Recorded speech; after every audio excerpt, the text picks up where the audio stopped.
Guys, magandang hapon. No, it's me, Melvin Totenya, no. Merong nagko-comment, no, maraming nagko-comment sa aking post, no, mga reels kasi yung iba million views na. O karamihan sa kanila mga Tagalog tsaka mga Ilonggo din, no. So pasensya niyo ng pagtatagalog kasi yung Tagalog ko medyo Ilonggo yung yung tuno. No? Sabi niya o sabi nila na wag lang daw puro reels. So dapat mag-vlog din ako, no. So sabi ko, susuguran ko na tomorrow. Susuguran ko na, no? Sabi niya, idol, mag-vlog ka naman, wag lang puro reels. Kasi may may meron kang potential sa pagba-vlog, no?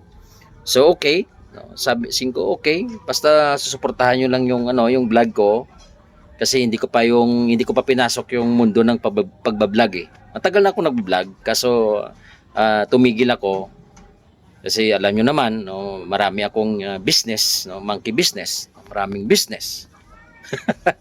So, yung gagawin nyo na lang, no, i-share tong video, tsaka mag-follow kayo, mag-like, and mag-share, no. Hindi na ako gawa, meron naman akong page, no, marami akong followers doon, kaso nahack. Meron din akong bagong page.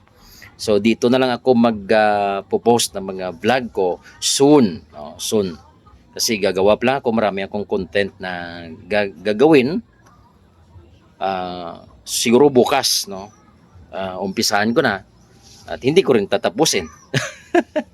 So, yun lang gagawin nyo guys, no? Paki-follow, like, and share sa aking mga future videos. And sa aking account ngayon, Melvin Plutinya, paki-follow lang po.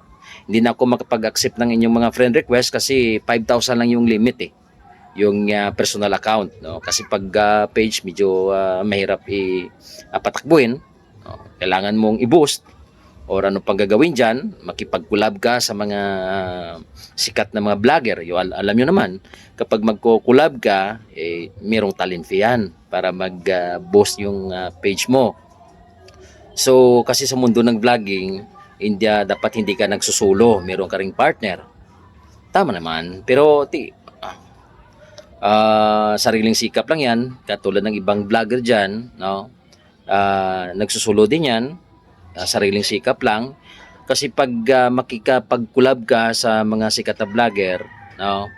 Ano pa niyan, isusumbat yan sa'yo sa uli, no? Dahil sa akin, meron kang followers, no? Kundi dahil sa akin, hindi ka nagagandyan. So hindi ako ganyan, no? Hindi ko kasi ugaling gumamit ng ibang tao, no. Hindi ako manggagamit na tao, no. Mirap kasi gumamit ng ibang tao eh. Isusumbat at isusumbat yan talaga sa iyo pag meron kang gagamiting tao pag ikay nagba-vlog, no? Mas maganda yung pamilya mo, anak mo, asawa mo, yung kasama mo. Yun. Aabangan nyo guys, paki-follow lang and like and share again. Thank you. Bye.